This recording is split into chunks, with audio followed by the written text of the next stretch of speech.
After those comforting tones and a hiatus in which Dave was digging himself out of ditch and I was too lazy to make a podcast, it is episode 109 of the Unnecessary Nonsense podcast. On this episode, we're going to talk some NFL stuff. Dave has some ideas. I have no idea what he's talking about. It's probably related to Tom Brady being the greatest because Dave is now a Tom Brady fan. We'll learn about that and more on this episode of the Unnecessary Nonsense podcast. Dave, explain yourself. How dare you start with such blasphemy, Carlos? I am a blasphemous individual. This is what I do.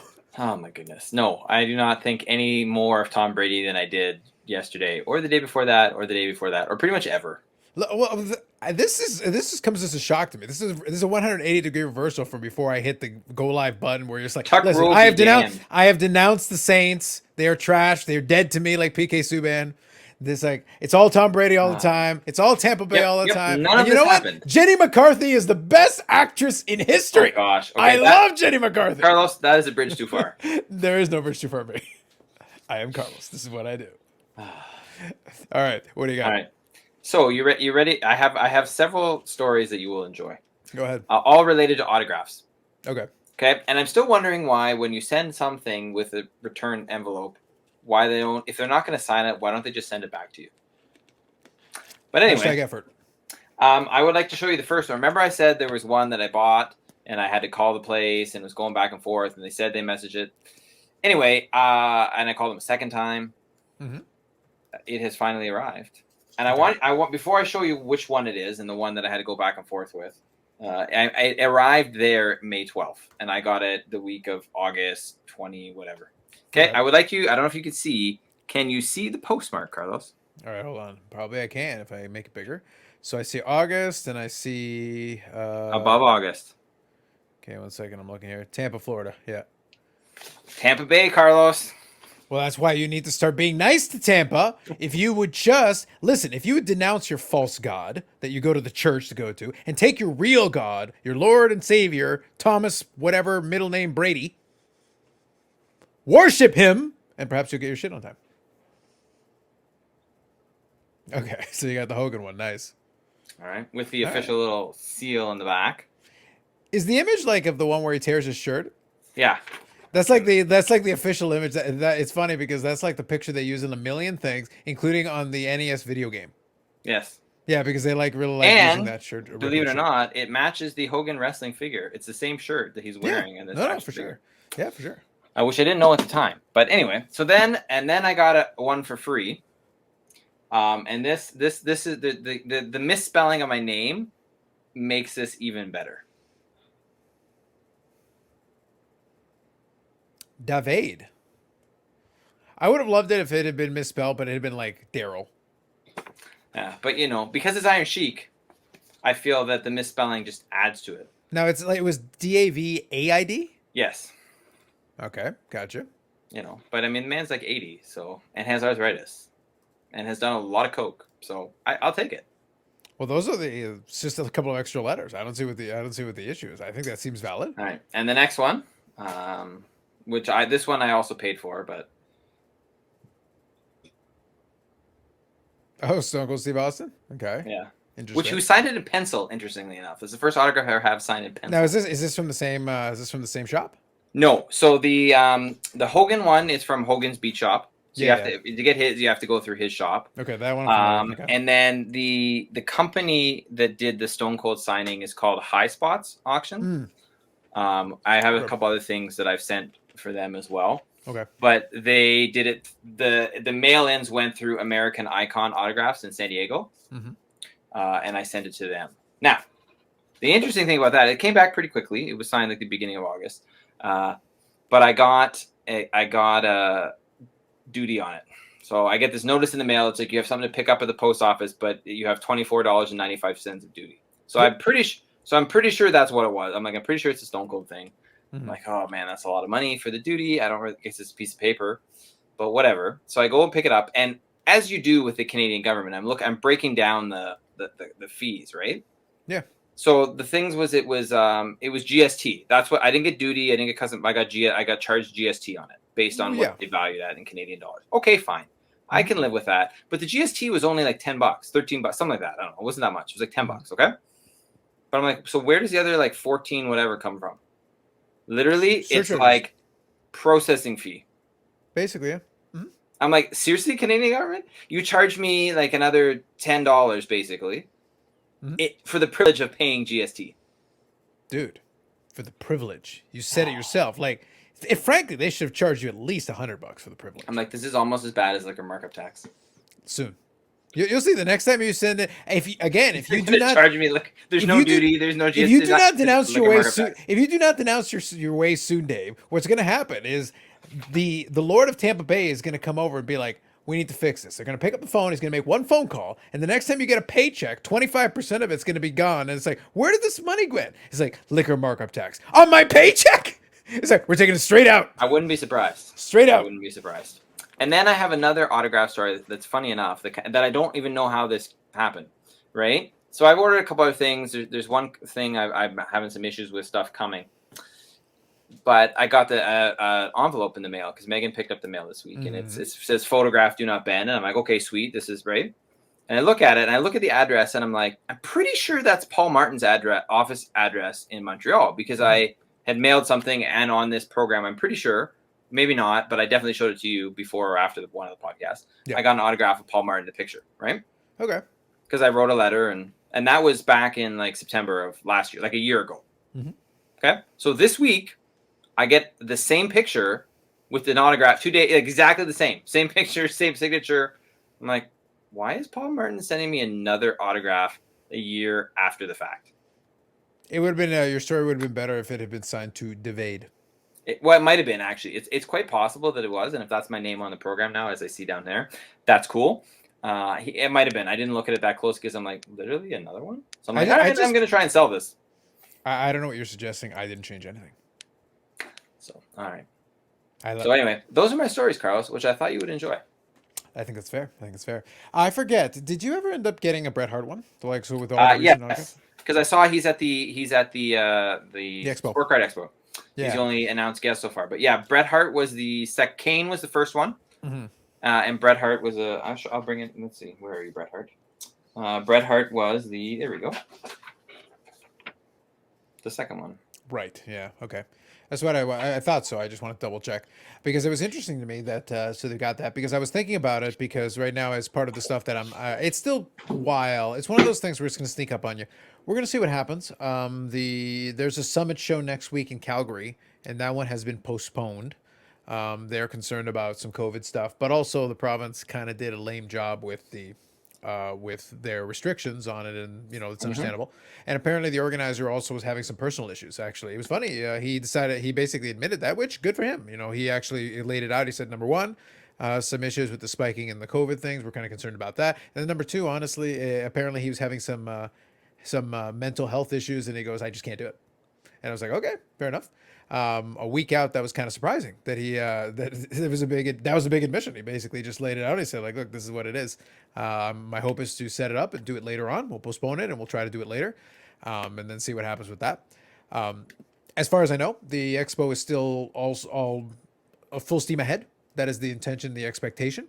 But it is going to be interesting. In the meantime, I started the process. I did buy the VIP package, the big one. Yeah.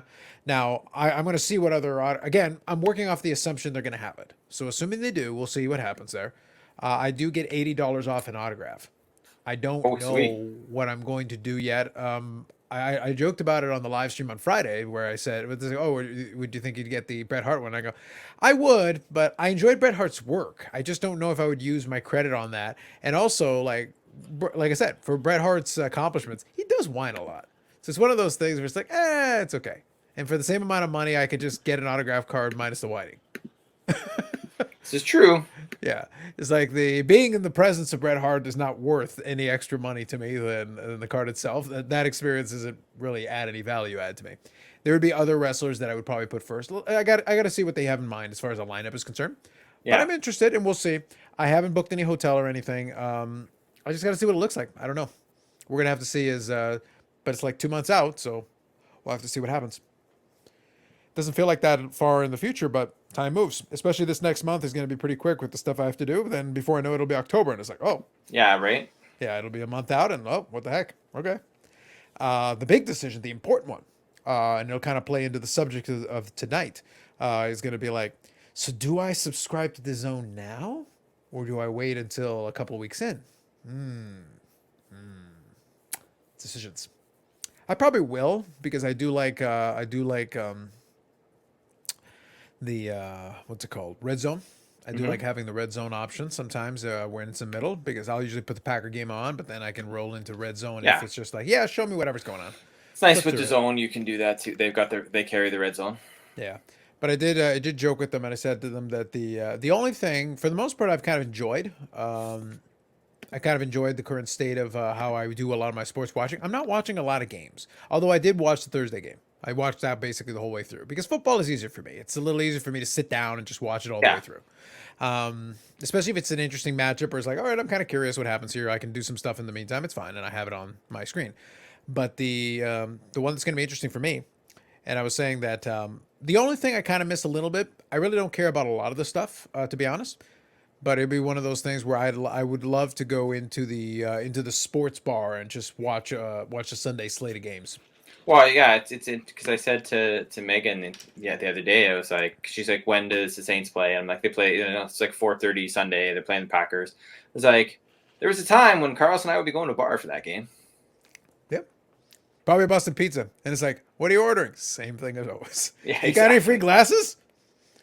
Free glasses? Exactly. I miss those free glasses.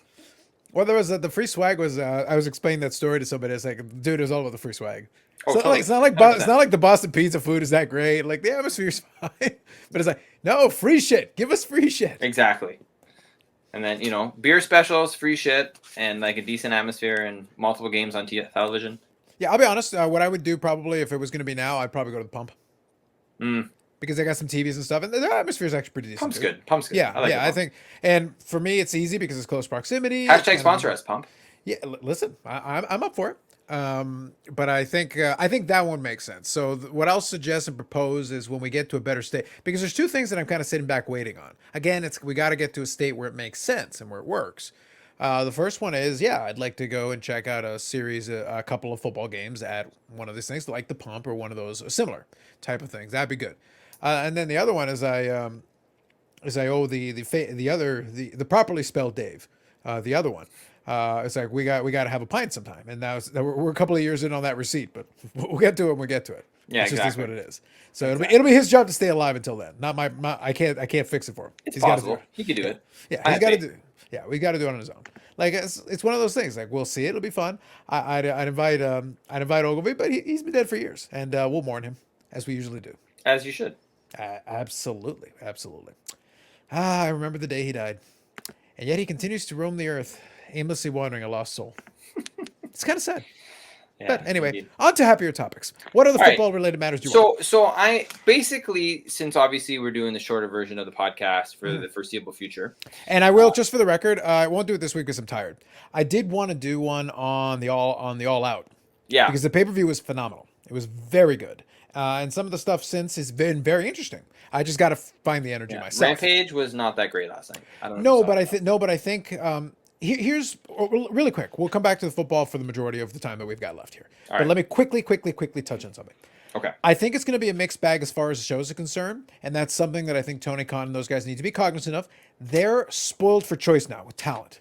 Yes, they have so much talent. It's almost like because Brian Cage's wife was complaining about him being misused. And it's interesting, and this could be another topic for another day. She's right, but it's a rare situation where she's right, and there's almost nothing you can do about it. Because it's like Brian Cage is a tremendous talent. Andrade is a tremendous talent. Both those guys are kind of in this. Lance Archer is a great talent. And it's like, I don't know where to put you. It's not that, oh man, we want to mistreat you just that. It's not the WWE situation where we'll mistreat you out of spite. It's that we only have 3 hours of television. What kind of storyline can we put you in? Where can we put you? Mm-hmm. What is the most logical place to try to slot you to try to make something that makes sense and try to find some airtime for you? Because right now, just off the top of our heads, I could, if I wanted to, over the next several weeks, I could give you CM Punk, Adam Cole. I could give you Bryan Danielson, Kenny Omega. I could give you when Adam Page comes back, Adam Page and Kenny Omega. I can give you CM Punk and Jungle Boy. I can give you CM Punk and a variety of different guys who could do a lot of great things. I can put Bryan Danielson in with a bunch of people and he can wrestle with all of them, and it would be great. Like I said, Adam Cole and Bryan Danielson would be a huge match.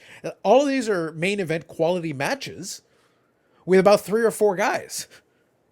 And I'm not even counting the other guys that are like really up there. By the way, under normal circumstances, you know where I would put Brian Cage? No. I would have him have something like the TNT Championship. That would make logical sense for a guy like that. Yeah. But who has the TNT Championship? Miro. So am I going to drop the TNT Championship? By the way, that match would be amazing. Brian Cage and Miro, those are 2 kind of like big burly guys who would be very physical and have a great match. But I'm not taking it off of him right this second for that. Yeah. So it's one of those things where I got to get Brian Cage away from the Team Taz thing so that then we can figure out, okay, so where makes the most sense for you? Lance Archer is literally just hanging around spinning his wheel. Andrade is an elite talent, and it's like, I got nothing for you either. It's not your fault. Yeah, right? Because, I mean, that storyline, and he's also he's had more managers than he has matches. Yes. Andrade, right? That's like, come on. No. Technically, he is 2-2. Right now he's had 2 matches and 2 managers. The next match he has, the next manager he has, will retip the scale. But the rumor out there is that he may have your homie Ric Flair as his next manager. Oh, that's possible. But that's what I mean. Like, so if that happens, then Andrade may get a bit of a boost because then they're incentivized to give him something more interesting to do. Yeah, I don't know what that is yet. But by the way, in a related note, as a throwaway match that they weren't able to get on the pay-per-view, it was supposed to be part of the All-Out pay-per-view. Andrade and Pac. And they had a good match on Rampage. By the way, I didn't even name those 2 guys. By the way, how about Pac and Bryan Danielson? How about Andrade and Bryan Danielson? How about Pac and CM Punk? There's so many combinations of potential things that could work, right? We're spoiled for choice is the point. It's like there's so many guys. It's like just throw them into a hat and you can grab 2 names. And it's like, actually, that could be your main event tonight. All these guys are capable of having that type of match. And that's not the women's division's the same way too. They've gotten to that point, yeah. And right now, I kind of think, but I was really hoping that Thunder Rosa was going to win the Battle Royal.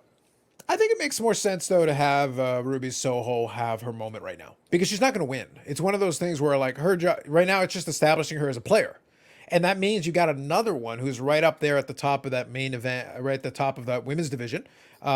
Which is good. Right now it means they've got more legit. Now they're starting to fill it out. For a while, that was the weakness. Now you've got Ruby Soho. Now you've got Thunder Rosa, who the fans are still behind. You've got, Chris Statlander. So now I can put together combinations of like, you could have this. I'd say at least like 8 women. They're like top-notch talent that, you want to watch. And they did one thing that I thought was very smart, and I hope they do more of this, and maybe this will help fix part of the problem. They actually had a feud that had a big stipulation match on Dark. They had Big Swole and Diamante apparently have been having like a little mini feud. And on Dark, they had what they called a 3 strikes match. And it was, you have to win 2 out of 3 falls. But the first fall, and you can win, apparently you could win them in any combination. I think they need to make sure they clarify the rules, but I got the gist of it. You got to win by a regular pinfall or a submission or a knockout. So, of course, they went to the 3, so pinfall, submission, and then the third one was the knockout, which is basically like a, everything goes. It's no DQ, but you got to knock your opponent out. Right. But they had a mini blow-off match on Dark for a stipulation match, which is actually kind of interesting. That's a little different. By the way, if you're going to have some storylines on Dark, I'm okay with that because it gives them something to do. WWE can barely handle 2 storylines at the same. SmackDown has not had a women's match in 2 weeks. Yeah. Mind you, they don't have a division. They basically have Becky Lynch and Bianca Belair and some other randos. And Bayley, but she's injured. Yeah. Well, technically, they've got Toni Storm and a couple of those. By the way, they're not on TV. Yeah. And real quick, before we leave this topic, Thea Trinidad or Selena Vega, they were supposed to have a match on this past week's SmackDown. This past week's SmackDown was the day before, September 11th. Right. Zelina Vega's father died in September 11th. Yes. I saw some stuff about that because she was speaking today. Yeah, but here's the thing.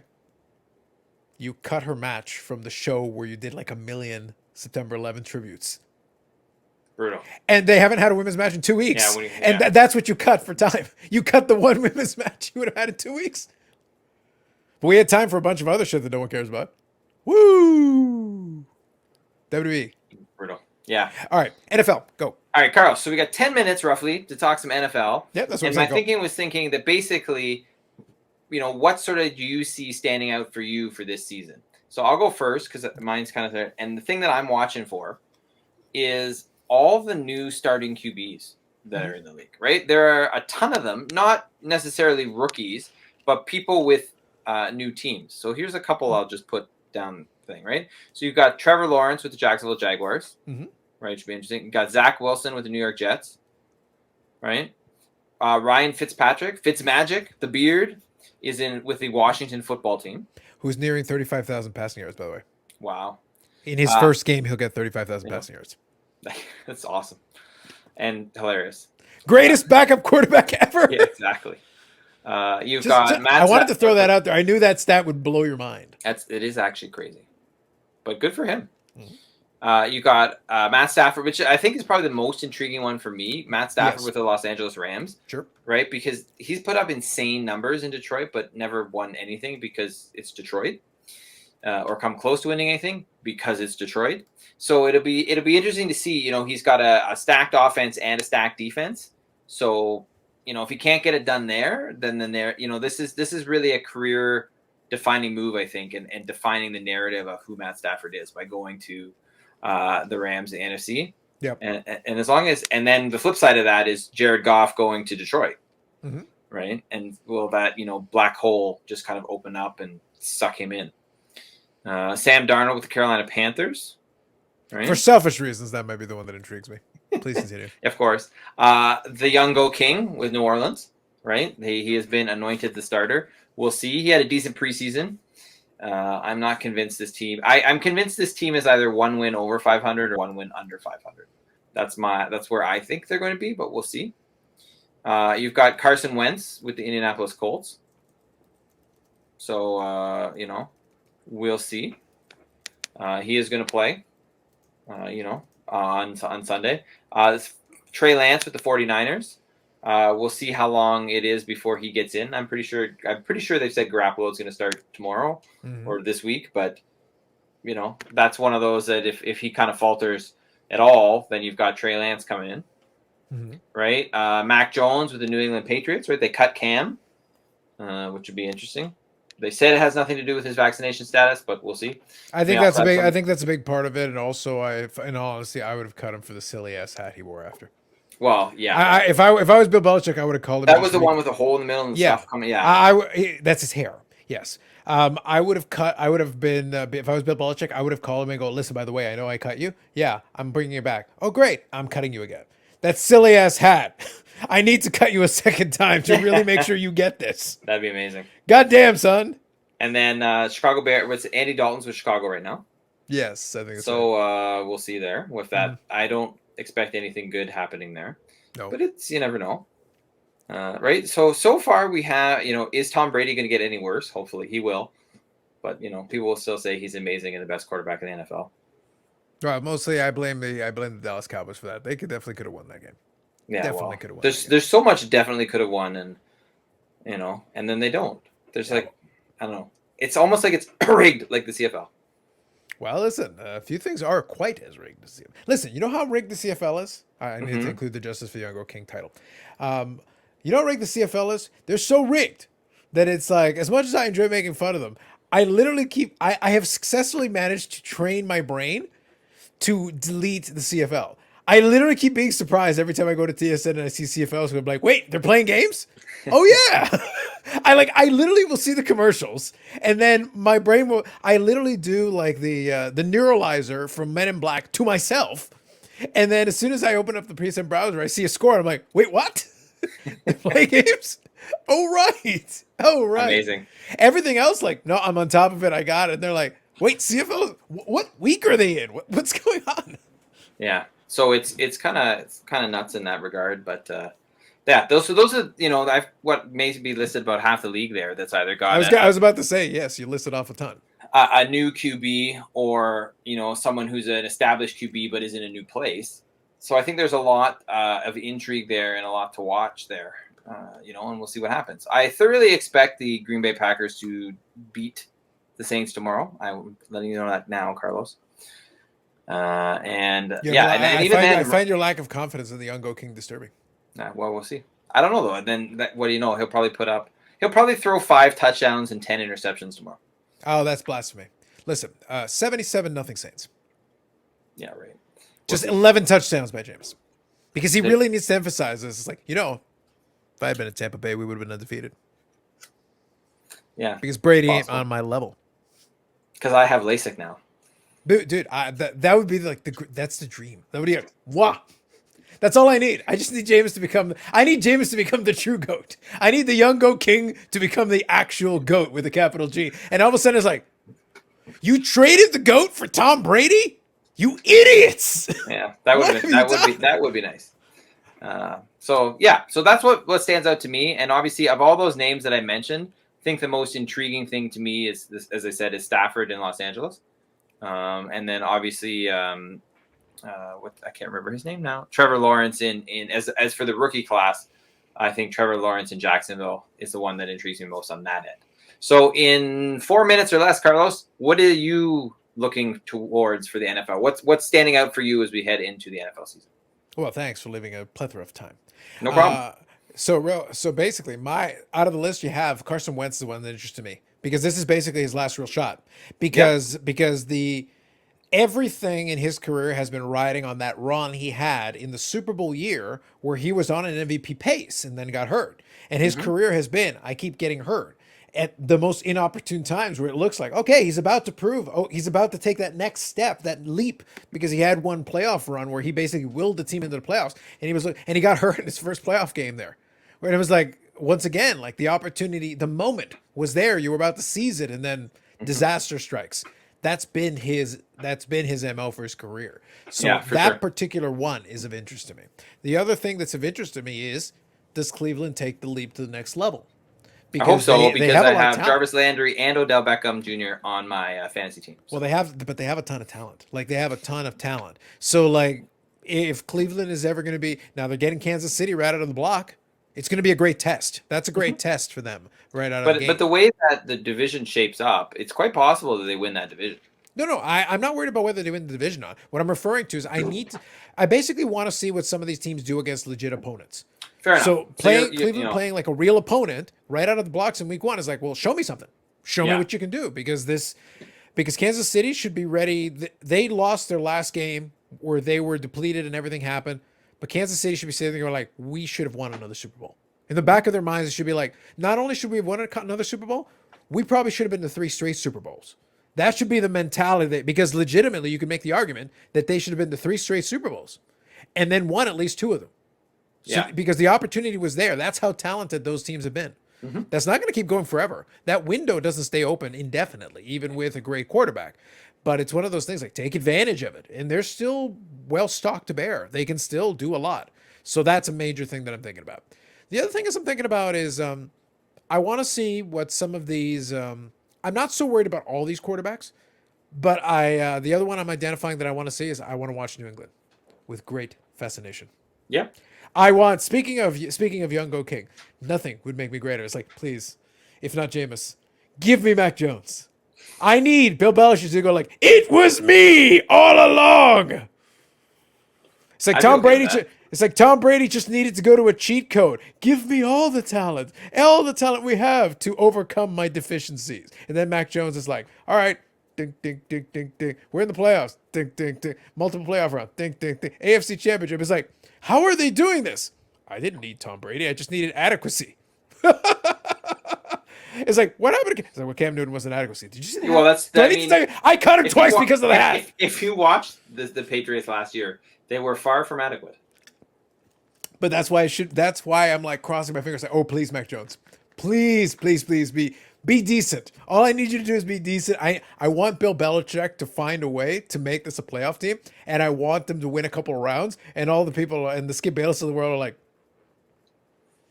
it's like, how is he doing? It's like, I told you guys, if you would just let me have a quarterback that I wanted, other than the faux goat, I would be fine. Just let me do what I need to do. I am evil. I mean, I'm a really good coach. Yeah, exactly. Listen, let Emperor Palpatine have his moment, for God's sake. All right.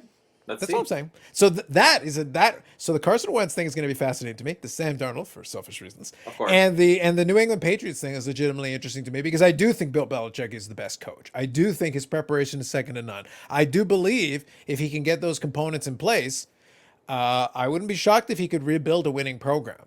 If Mac Jones is able to do what it looks like he's doing in the sense of following instructions, in the sense of being solid, in the sense of developing and learning and doing all those things, I see no reason why. Look, to get the amount of physical talent, there's plenty of people who have more physical talent than Tom Brady.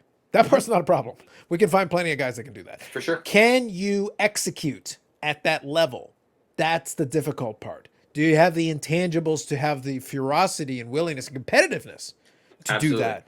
That's unique. That part we give Tom Brady his credit because he is a little bit unique in that way. But if Tom Brady had been drafted by the Miami Dolphins, he's washing my car. That's what he'd be doing right now. Or he'd be pumping gas somewhere. Because his intangibles with that system was a perfect combination for 20 years. It worked. It was the right combination. It was like Drew Brees and Sean Payton. Right combination. These two guys working together he's got what I need. I've got what he needs. This works. Exactly. Sometimes you get that and oftentimes you don't. Very few can put those pieces together. But there's plenty of guys with talent. So the question is, can Mac Jones be the new muse for Bill Belichick to do his thing? That's interesting to me. That's interesting to me. Fair enough. So that is my answer. All right. And there we have it. There's some food for thought for the NFL for this week and going into the season. Who knows what we'll talk about next time, but we can maybe have some of the there'll be more AEW. Listen, There'll be some football thrown in there, but no, I got plenty to say on AEW, and I'll have another week of stuff to say. So if Carlos doesn't do his own podcast, in addition to this, then next time I see you, we'll be talking AEW. Indeed. So that'll be it for us then. We'll be back on episode 110. We do love around numbers. So episode 110. iTunes, Spotify, Google Play, wherever you get your podcasts. I will have this up on the YouTube channel. It's a little bit easier if you want to see, the gesturing. If you want to find out Dave's real name, his real name. The Sheik has spoken. So it is said, so it is done. For myself and David, it is episode 109 of the Unnecessary Nonsense Podcast. We will catch you in the next one.